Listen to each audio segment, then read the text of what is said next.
far from here where I live in Toronto. And on the wall in the recreation room, it says that recreation is not about killing time. Recreation is about making time live. It's about making time full and rich and rewarding. So that's what we're trying to do this morning in getting together. You in Lombard, myself here in Toronto. The topic of accessibility and inclusion is worthy of a year-long study. We can't even begin to cover every aspect of it in an hour or even 100 hours. But we can continue after today and with this overview that I'm about to present to reflect on, if we have not begun to do so already, on what kind of communities do we want to be part of? What kind of communities do we want the future generations to be part of? How prominently positioned are our welcome mats? How spacious are our tents? And how open are our hearts?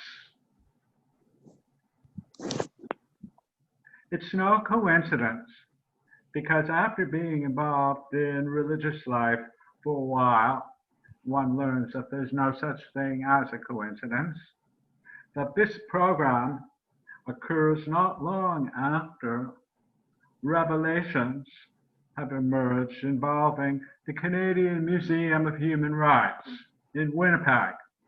It's a remarkable facility that I visited more than once during my term of service in that city. We've learned that exhibits in the Canadian Museum of Human Rights pertaining to the history of gay, lesbian, bisexual, and transgendered persons were subject to censorship. So this is a harsh but crucial reminder that even in our liberal democracies of the United States and Canada, the well-being and the richness of our cultural and social institutions must not be taken for granted. The work of sustaining the richness is never over. This is what the richness of life in Canada and the United States, compassion, understanding that sustain us, are about. This is what accessibility and inclusion are about. When I was a child, I had to wear a body model hearing aid, now long gone, thankfully. I endured my share of challenges at school, summer camp, the playground. They were very trying times.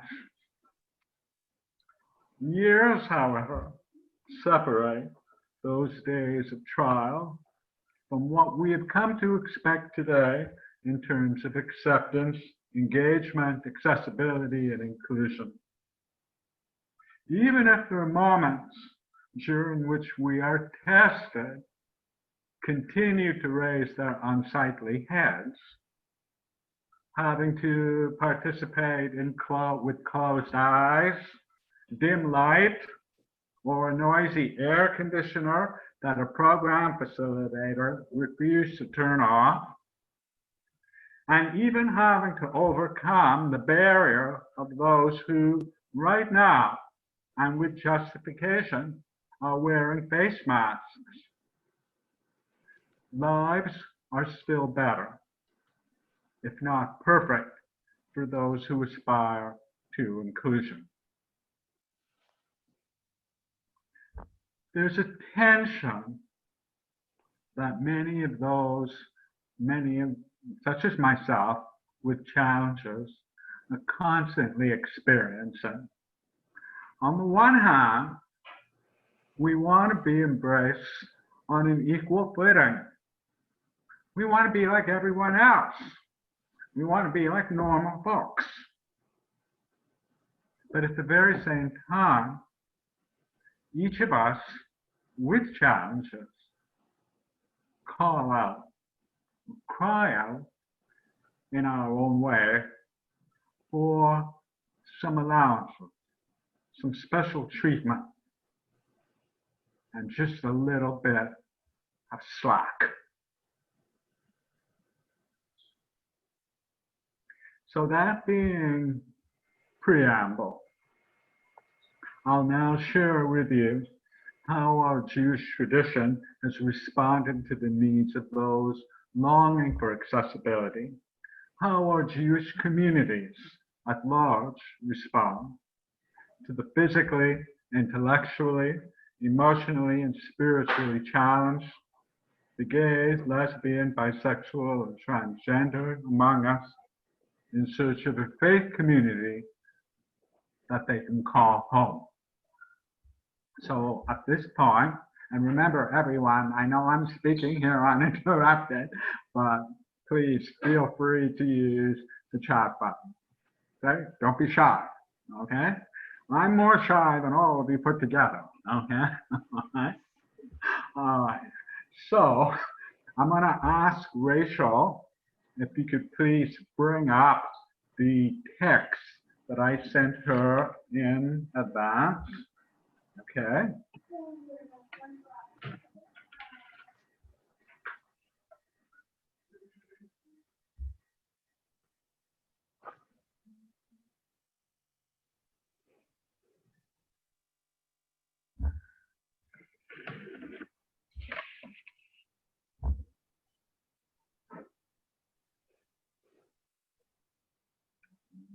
There it is, right in the middle at the top. Yeah.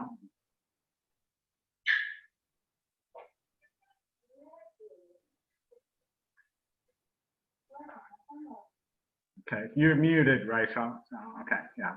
Okay, there's your cursor. I saw your cursor.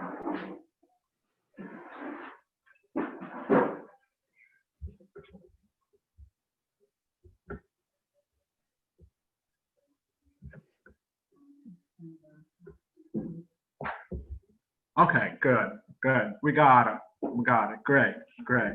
Okay, so let's take these one at a time. Okay, the first one at the very top of the page. Okay, Brenda, could you read that aloud for us? And Rachel will unmute you too. Okay. Or maybe you can unmute yourself. Okay. Okay, go ahead. Okay, we start reading right from the top. Okay, the one at the top, yeah, from Leviticus, yeah. Okay. You shall not insult the deaf or place a stumbling block before the blind. You shall fear your God. I am God. Okay, good. Thank you. Thank you very, very much. Okay, so stop and think about that for a moment. It's not only about taking advantage of someone who can't hear. It's not only about putting a chair or something to obstruct someone who's visually impaired, so that he or she is going to fall and injure herself. Okay, it's not just about that. It's about putting any kind of impediment, anything that will keep someone from knowing what they should know, someone from being included, any kind of stumbling block. And what's also very, very interesting is it says here that you shall fear your God. And that was one of the themes of the Torah portion yesterday, Ekel. Okay? And this is another example of everything happens for a reason. Okay? Because we're being warned here by God is that God can see, God can hear, even if you or I can't hear or see everything. God can see and hear everything. So we have to fear God and behave appropriately. Okay? So let's go down a bit now. The second one from Isaiah. Barbara, could you read that? That's the second text. I will bring them. I will bring them to my sacred mount and let them rejoice in my house of prayer. Their burnt offerings and sacrifices shall be welcome on my altar, for my house shall be called a house of prayer for all peoples. Okay, good. Thank you. Thank you very, very much.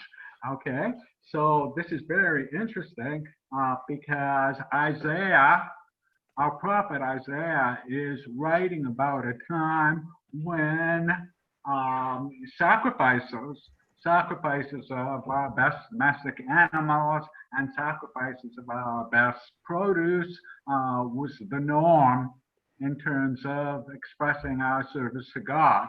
But it also says, what Barbara said, that it's a house of prayer, because that's what our Bet Tefillah is now. This is why our Bet Tefillah is a house of prayer, it's a house of learning, okay, and it's a house of assembly. It's a Bet Knesset. I'm just going back to somebody's comment, Jack Breed's comment.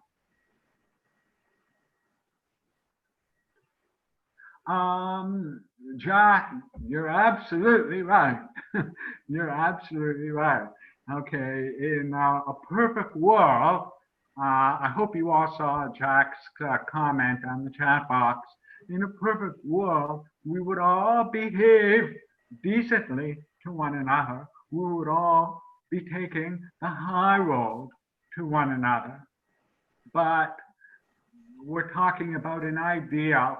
We're not talking about reality. So people have to be reminded.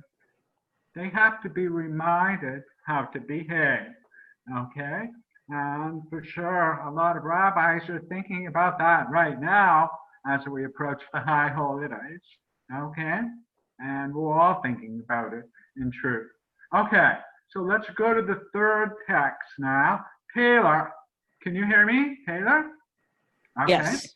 Yeah, okay. Can you read the third text from Pirkei Avot? Beloved is humanity, for humanity was created in the image of God. Still greater was God's love in that God gave to humanity the knowledge of having been so created.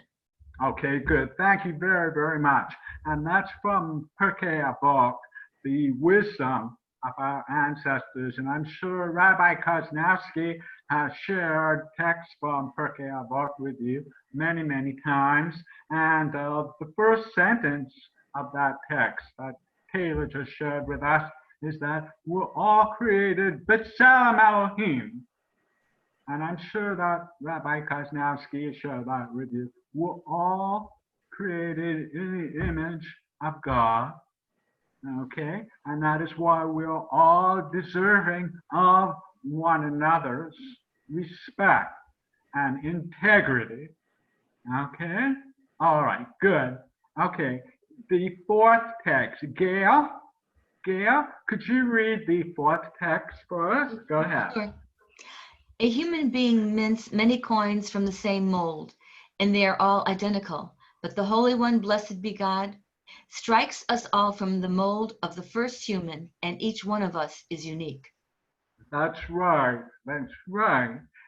Very good text. Thank you very much. That's from the Mishnah.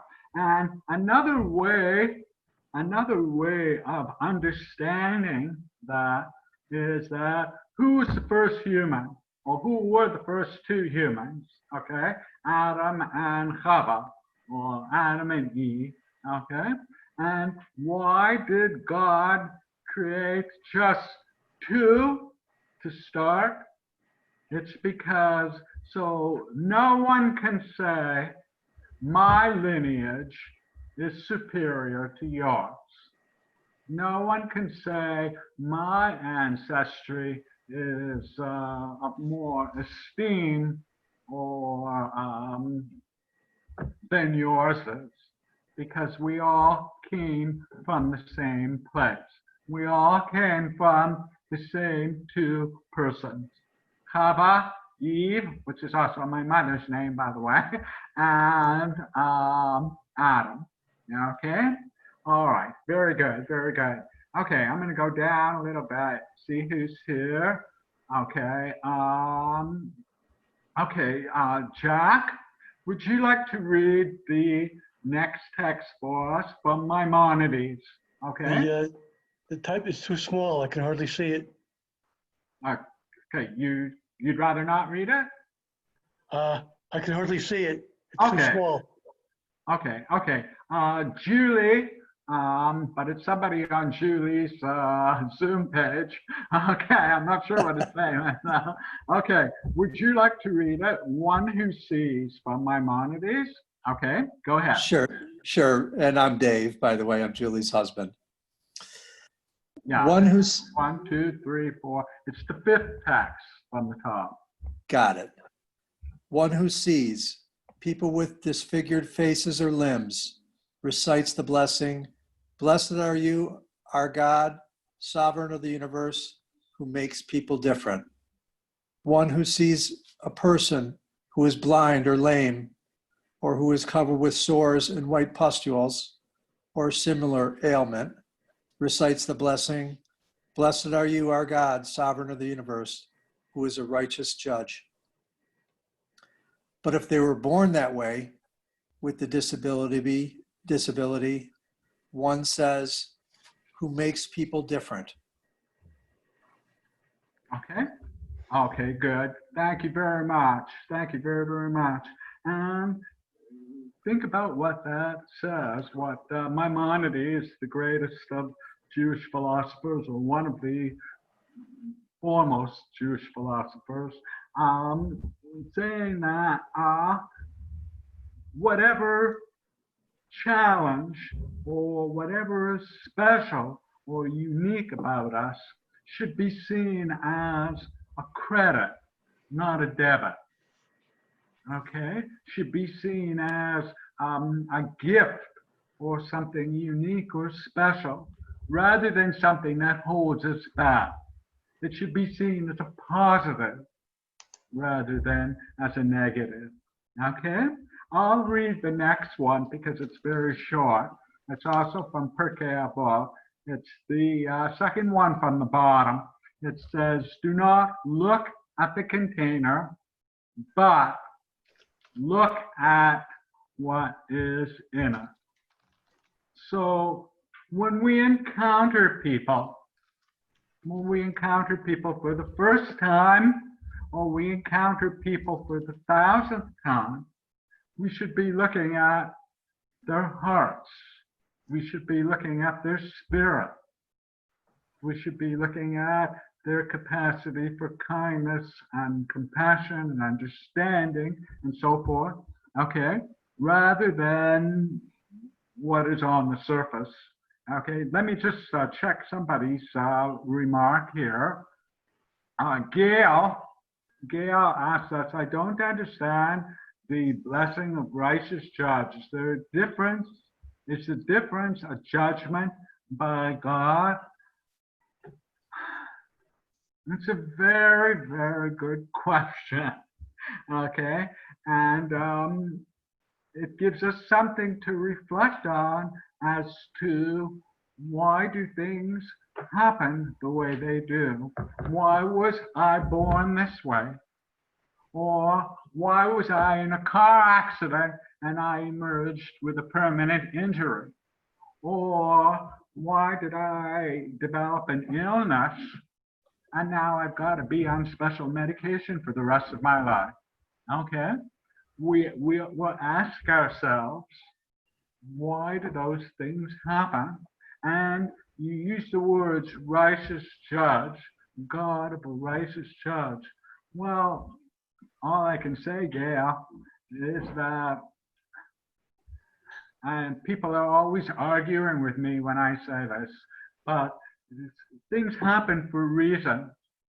And perhaps things happen because they're supposed to be for our betterment or for the betterment of others, to bring out the betterment of other people. Okay?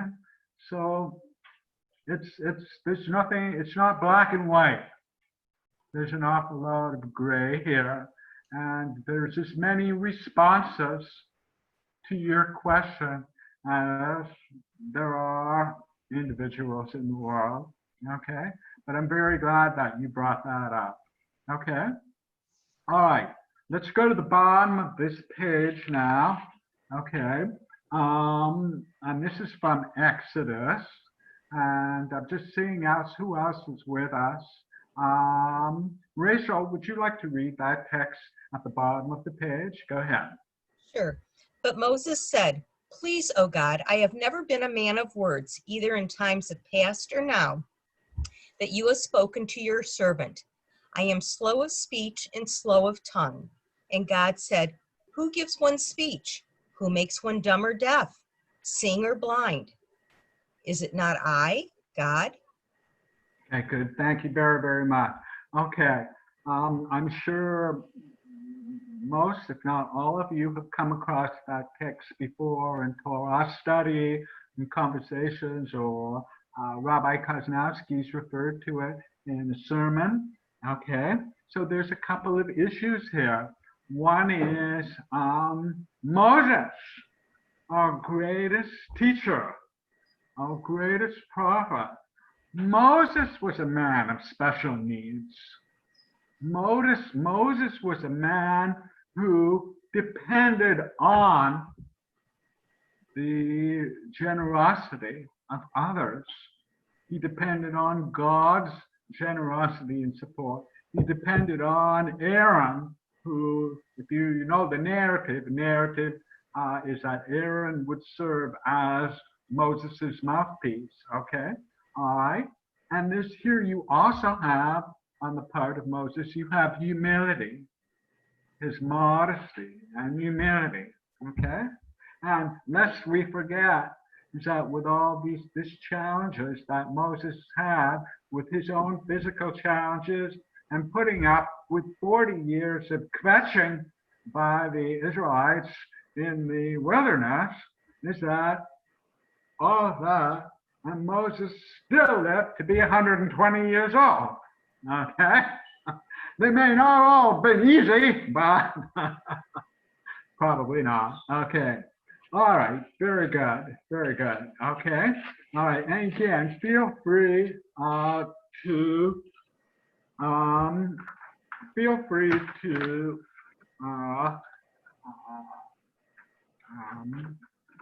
use the chat button for any comments or questions that you have. Okay, any moment. Okay. I'd just like to share with you that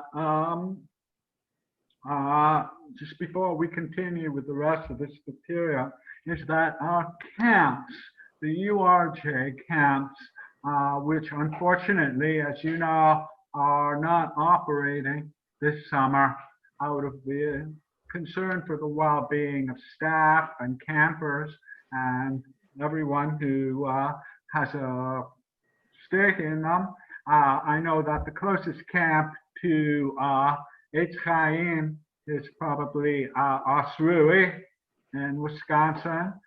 Here we have Camp George, which is just a couple of hours north of Toronto. And I've worked there, and I've also worked at Camp Coleman while I was in Tennessee. Camp Coleman is in North Georgia. And the URJ camps pride themselves on inclusion.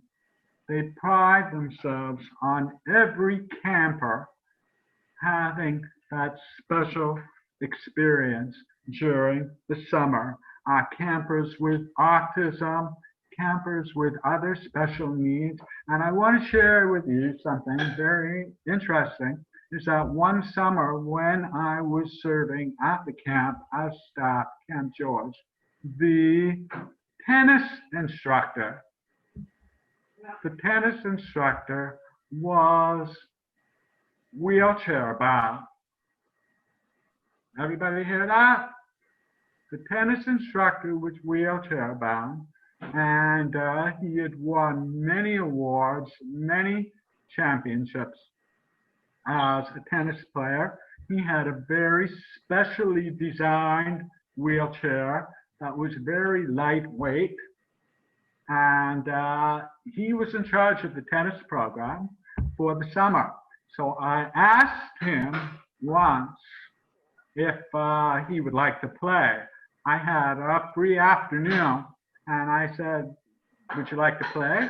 So he said, sure, by all means. He cleared his calendar, and we met at the tennis court.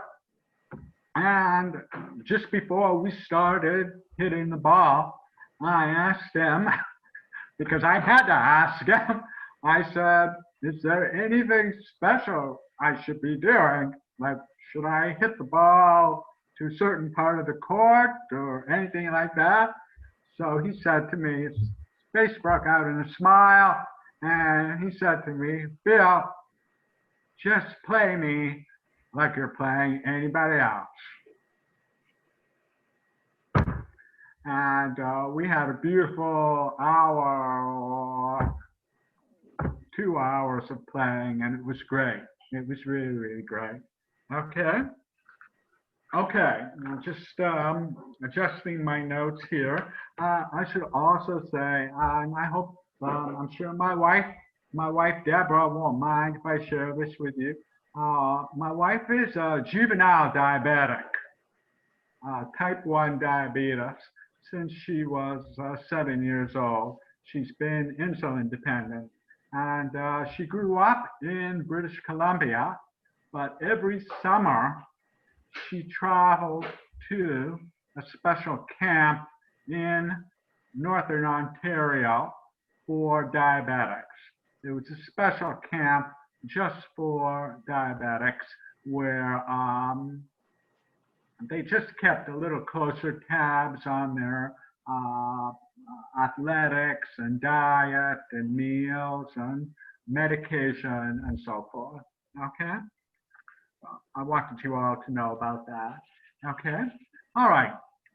Let's go and look at the second page now. Okay.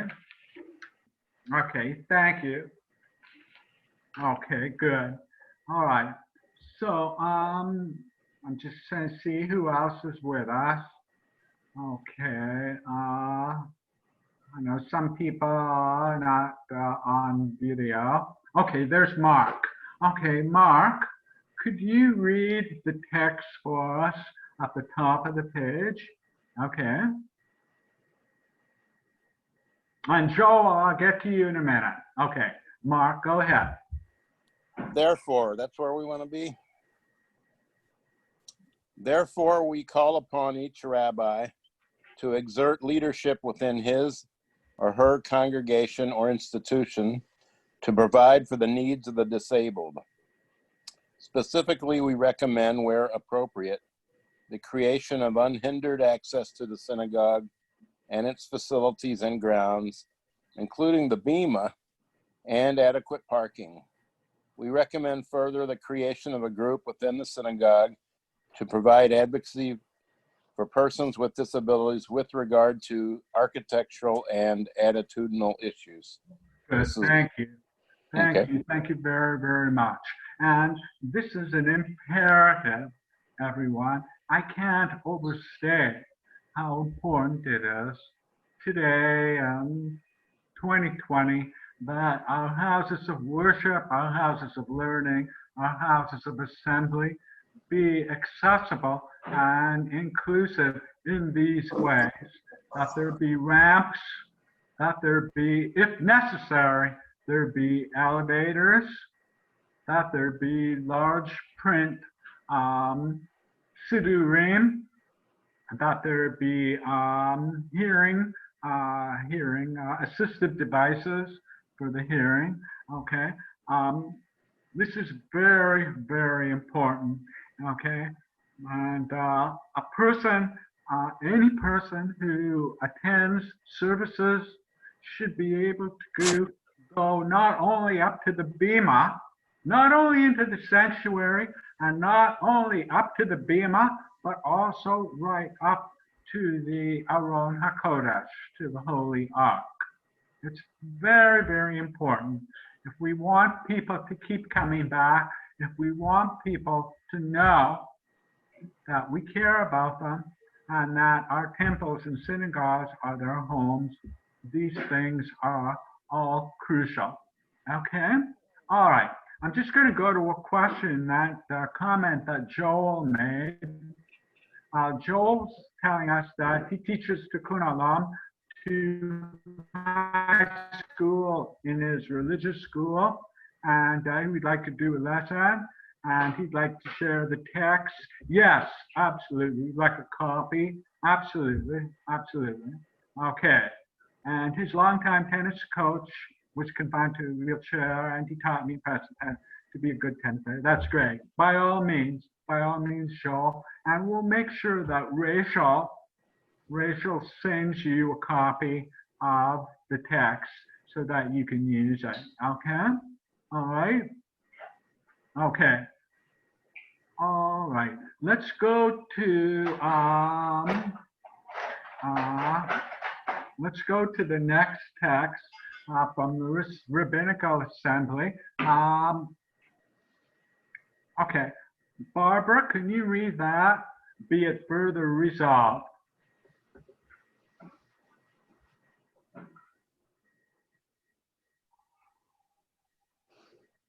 Unmute myself.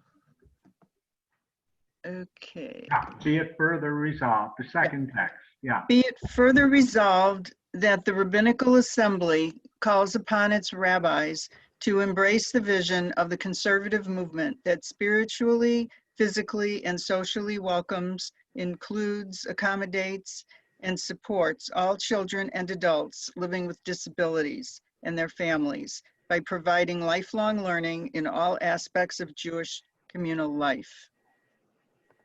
Okay, good, thank you very, very much. So the one that Mark read at the top of the page, that's from the CCAR, the Central Conference of American Rabbis, which is the professional body of Reform rabbis, okay? And the one that Barbara just read is from the statement made by the Rabbinical Assembly, which is the professional body of the conservative rabbis, okay? I'm just going to a couple of comments. Rachel's reminding us that your congregation, its Chaim, is totally accessible. Okay, that's great. That's absolutely great. Okay, and Gail's reminding us that there's still work to do, I guess. Okay, and but I'm sure everybody will get around to it. Okay, all right. Thank you both very, very much for sharing that. Okay, so now we just have two more texts that are important to share. Okay, one is by Rabbi Alex Schindler, and some of you may know, remember Rabbi Schindler. It's been a while since he was the head of our movement, but this is a statement that he made in response to the AIDS crisis in 1989. Okay, so I'm going to ask Brenda, because I can see you, if you can read that text by Rabbi Schindler. Okay, we who were beaten. Okay. We who were beaten in the streets of Berlin cannot turn away from the plague of gay bashing. We who were Moranos and in Madrid, who clung to the closet of assimilation and conversion in order to live without molestation, cannot deny the demand for gay and lesbian visibility. It is, when all is said and done, a struggle for the integrity of selfhood. Okay, good. Thank you. Thank you very much, Brenda. And if you look at the date, this is over 30 years ago. Okay, and it was important then, and it's just as important now that our houses of worship, learning, and gathering be tents within which all of those know that they are welcome, including all of those for whom, and from the gay, lesbian, bisexual, and transgendered community, for whom Judaism is a religious lifeline. Religious lifeline. Okay? All right. And then the last text, this is the final text, okay, at the bottom of the page. I'll read this. This is from the Rabbinical Assembly, the conservative movement.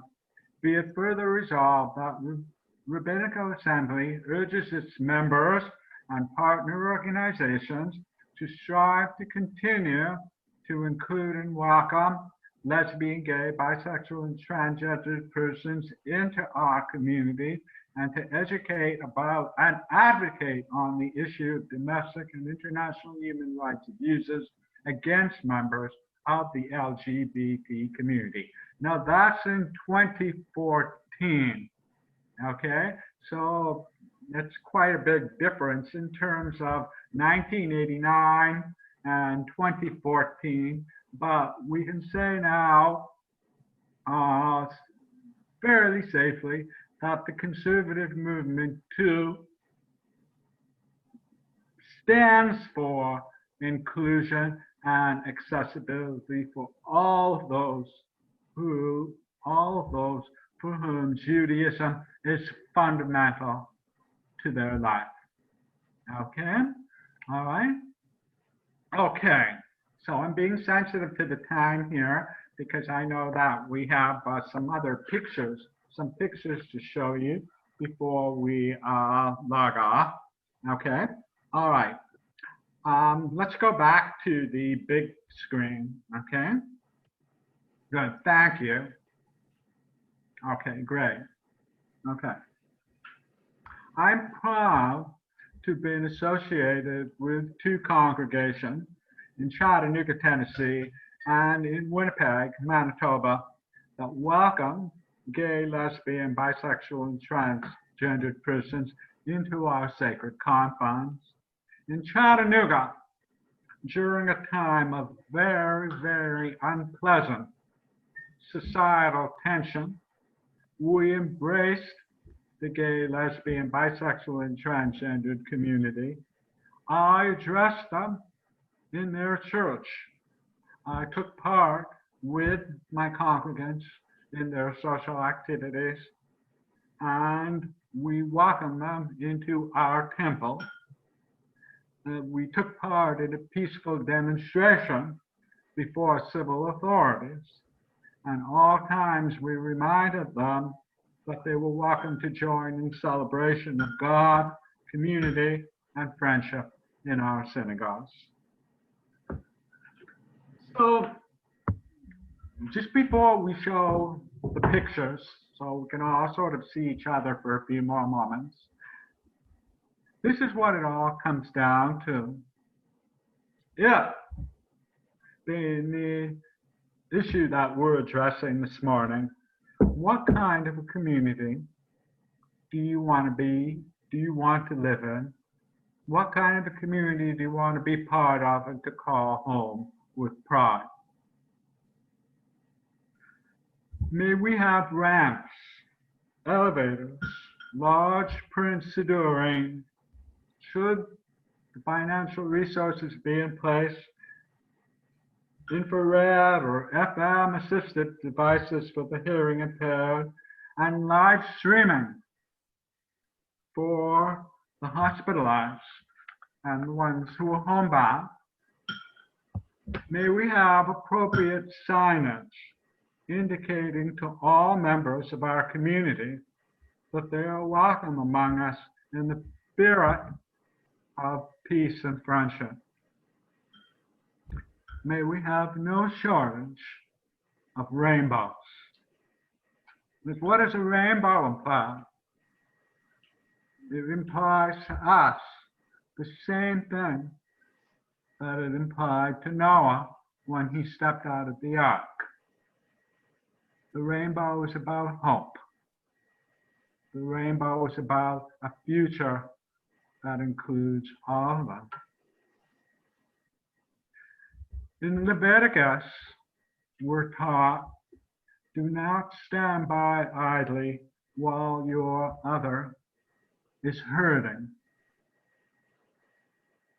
So may we continue to learn, continue to care, continue to speak and listen, continue to be present for those who are dependent on our kindness, continue to call out ignorance and narrow-mindedness while endeavoring to heal, tikkun, when and wherever the need arises.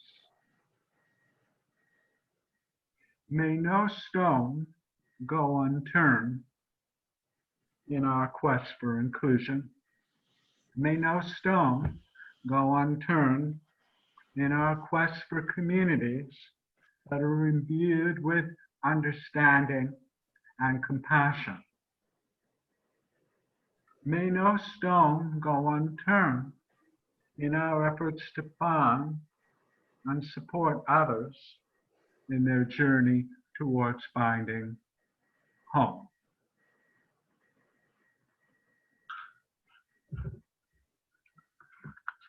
Okay, so let's just look at these pictures that I sent to Rachel. Okay, Right. and then we'll all come back together and wrap it up. Okay. So hopefully I can do this easier than the first time. So in any order, do you want to do these or? No, I think you'd start right on the whichever order is best for you. Whichever order is best for you. Go ahead. Okay. Can you see this? Because I don't know if you can just see all the pictures, the small pictures, you can't see the large pictures, right? I think I'm going to have to open them up individually. I'm sorry. I tried to open them up earlier and they didn't stay. Okay, so there's. Good. Okay. This is a book that was just published this past year by my colleague, Rabbi Denise Ager in Los Angeles, Temple Kol Ami, which means the voice of my people.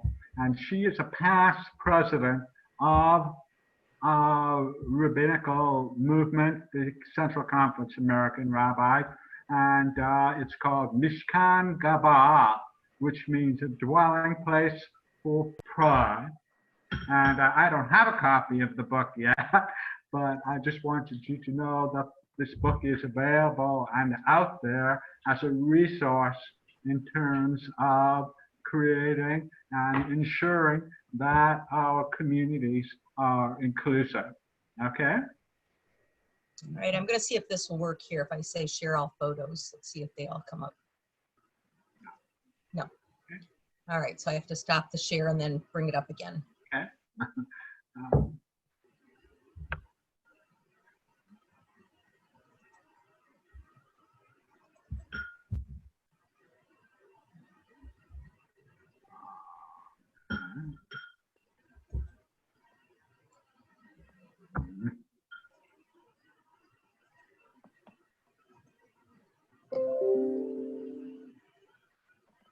Okay. Okay. This is a Braille Siddur. This is Oops, I don't. in Braille, and my congregation in Chattanooga, we only have one copy, unfortunately, and it was kept in the library. But ideally, every congregation should have at least a few copies. I'm not saying they have to have 50 or 100 copies, but they should at least have a few copies of a Siddur in Braille. Okay? Hey, Okay. Rachel, see if that arrow will forward to the next photo. Oh, thank you, Gail. My screen is going goofy on me. Also, just to add to the Braille, the Jewish Braille Institute, anything that we need, if we have a person who is visually impaired, and I'm working with a student right now who is visually impaired, I can get any Siddur, any Torah portion, anything from Jewish Braille Institute for this student as long as the family registers him. So we're working on that right now. Okay, we saw that one. Thank you, Gail. Yeah. Okay, this is, okay, good. Thank you. Good. We're good. Okay, I have a copy of this. Okay, and this is a Haggadah for Passover. It's a gay, lesbian, bisexual, and transgender themed Haggadah. Okay, and it emphasizes inclusion, it emphasizes awareness and sensitivity, it emphasizes the multiplicity of relationships, okay, that we are, that exists today. Okay, all right, okay. Okay, good. That's good. Okay, this is very interesting. This is very, very interesting. So here we have, it's a fingerprint, right? A thumbprint or a fingerprint. And it also has imprinted on it or embossed on it, it has the Magen David, the symbol of Israel, the flag of Israel. So what is unique about this? Do any two people in the world, according to what the experts tell us, do any two people in the world have the same fingerprint? No, we don't. But you and I, we're all Jews. We all look to, in different measures perhaps, we all look to Israel as a Jewish homeland, okay? And so here we have a kind of tension between all of us are different because none of us have the same fingerprint, but as Jews, we're all the same, okay? And ideally, we're all guided, you and I, by that same spirit of caring and compassion. Okay? Okay, that's great. Next one. Okay, if you can see, it's kind of small, ironic, it's small, but it says right at the top there on the front, on the cover of this Siddur, yeah, Rachel just ran the cursor over it. It says it's a large type Siddur, okay? All right, so it's a large type edition. And this is the Art Scroll. And Art Scroll is a very good Siddur. It's not used so much in, I don't think it's used at all in Reform congregation, but it's still a very good Siddur. It's very scholarly. It's got a lot of good commentary and notes and so forth. I have a copy of it. I refer to it all the time, but this is a large type. And some of you may know that Mishkan Tefillah, the Reform Siddur that's used in the greater Reform movement, not every Reform congregation, but in many Reform congregations, Mishkan Tefillah is also available in a large print edition. Okay? We have large print. Yeah. Okay, now this is Rabbi Reuven Zellman. And Rabbi Zellman is in either San Francisco or Berkeley at the moment. I know he was in Berkeley, but he might be in San Francisco right now. You know, those two communities are very close together. Rabbi Zellman was my classmate when I was in my first year. We both spent the year in Israel together, along with 60 others. There were 60 of us, okay? And Rabbi Zellman was the first transgendered person to be accepted to rabbinical school. Okay, Rabbi Zalman had transitioned from female to male about a year before we met in Israel in the same class. So we spent a year together, and great guy, really great guy, very good to know, and very kind, very kind to everyone, and I hope I'll cross paths with him again. But he went to, after the year in Israel, he went to New York, and I went to Cincinnati. That's how I met Rabbi Koznowski. Okay, all right, okay, next one. I'm being sensitive to time. Okay, here we have a ramp. That's a good picture. It's a little small, I'm sorry, but you can see that this allows for accessibility up to the bima in the sanctuary. Okay, we can keep going. And here we have another one, the ramp. It's a small picture, I apologize, but you can see the ramp is off to the side. So someone who is either wheelchair or walker dependent, or just perhaps less able-bodied, can use the ramp there, and others can use the stairs.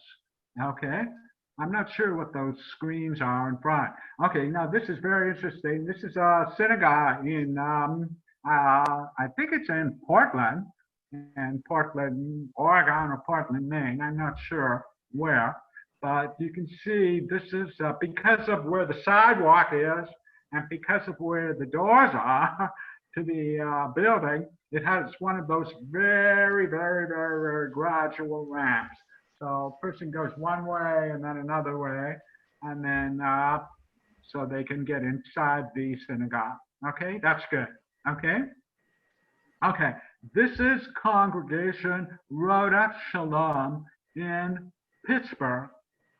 Okay, Pittsburgh, Pennsylvania. And the reason I put this on is because they prided themselves on a few years ago, like you, like it's Chaim, on being accessible, or accessible in as many ways as possible. Okay, and one of my classmates served that congregation after we were ordained. Okay, next one. Okay, all right. This is this is a page from a siddur, and it's very small print, but up at the top left hand it says Shar Zahav, which means the golden gate, or the gate of gold. And Shar Zahav is a congregation, Reformed congregation in San Francisco, that prides itself on its accessibility to the gay, lesbian, bisexual, and transgender community. So here we have a page here from their siddur. It's called Siddur Shar Zahav Al Hanisim, for miracles on Purim. We have the insert of Al Hanisim. So here we have the traditional Al Hanisim on top, and here we have a queer Al Hanisim for Purim on the same page. So there's the option of using either one. Okay, all right. Okay, next, and that's the front page. I'm sorry it's so small, but that's the front page of the siddur. It's called Siddur Shar Zahav, Siddur of the Gate of Gold. Okay, in San Francisco. Okay, any more? A stopgap, my friends. Why don't more retail outlets, businesses, restaurants, shops, why offices, why don't more of those retail commercial outlets have a stopgap? They make such a difference. Huge. Okay, all right, they're portable, they're lightweight, and they cost practically nothing to build or to order. Okay? I All think right. that's the last one. Okay. That's the last one. I didn't hear the question. I'm sorry, Rachel. I said that's the last picture. Okay, good, good. We can go back to the main screen now. Okay, thank you. Thank you, everyone. Okay, so again, I'm being sensitive to the time for all of you. And just before I close, are there some remarks or questions or thoughts that you'd like to share? Just use the chat button if you can, okay?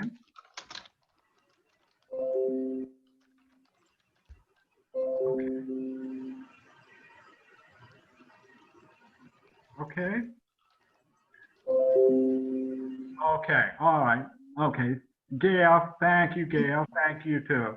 Thank you very, very much. Okay. Let me close now by saying that I'm very grateful. I'm very appreciative. I hope this has been as positive for you as for me. Rabbi Kozlowski has been very kind to me since the first moment that I met her.